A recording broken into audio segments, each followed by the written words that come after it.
Hello everyone, myself Pawan DA. I'm studying in Bhaskara section. My USN is 1VE22CS108. I'm studying in third semester. Today I am here to discuss some topics about objects as parameters and return value which comes under the subject OOPS with Java. These are the topics to be covered in this PPT. First part is introduction, then why we use objects, then objects as parameters topic, returning objects, example code of returning objects, best practices, real world applications of the OOPS with Java, users, and conclusion. First part is introduction. As the name suggests, object oriented programming, as the name suggests, object oriented programming or OOP refers to the language that use objects in programming. They use objects as a primary source to implement what is to happen in the code. Objects are seen by the viewer or user performing tasks assigned by you. Object-oriented programming aims to implement real-world entities like inheritance, hiding, polymorphism, etc. in programming. The main aim of OOPS is to bind together the data and the functions that operate on them so that no other part of the code can access the data except that function only. Why we use objects? We can build the programs from the standard working modules that communicate with one another rather than having the start writing code from the scratch, which leads to the saving of development time and higher productivity.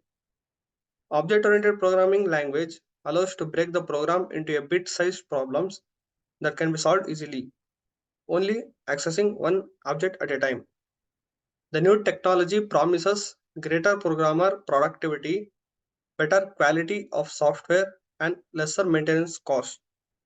OOP systems can be easily upgraded from small to large systems. It is possible that multiple instances of object coexist without any interference. It is very easy to partition the work in a project based on objects. It is possible to map the objects in problem domain to those in the program.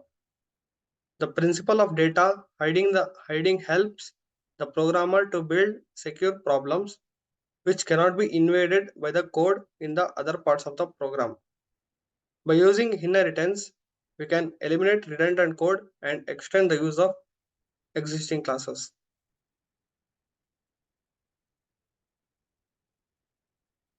Objects as parameters. Objects like primitive types can be passed as parameters to methods in Java. When passing an object as a parameter into a method, a reference to the object is passed rather than a copy of object itself. This means that any modifications made to the object within the method will have an impact on the original object. Here is a sample code for it. Then returning objects. In Java, a method can return any type of data including objects. For example, in the following program, the incr by 10 open bracket close bracket method returns an object in which the value of the integer variable is 10 times greater than it is invoking object. When an object reference is passed to a method, the reference itself is passed by using call by value. However, since the value is passed refers to the object, the copy of that value will still refer to the same object that its corresponding argument does. That's why we said that Java is strictly pass by value. Example of returning objects. Public class, then class name, public void method, then data type arguments, then test2 object is equal to test2, object dot method 2 into arguments. This is the example for returning objects.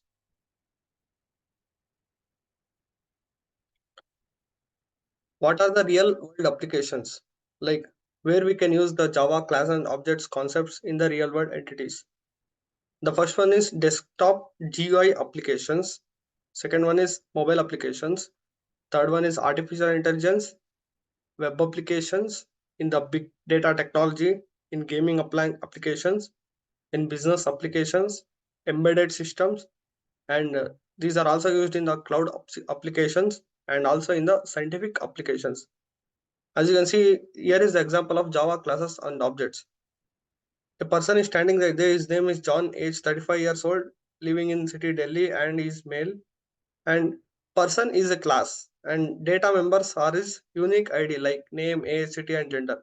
And methods is what are all he does like eat, study, sleep, play. This is a perfect example of Java objects and classes in the real world applications.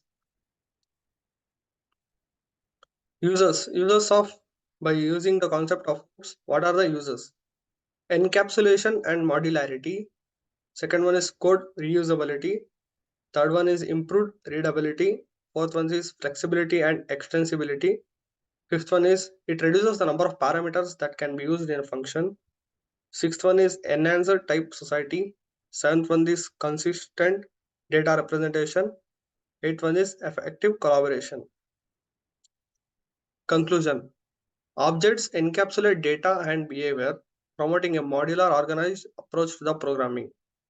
By passing objects as parameters, you can reuse classes and methods, reducing redundancy and making the code work more maintainable.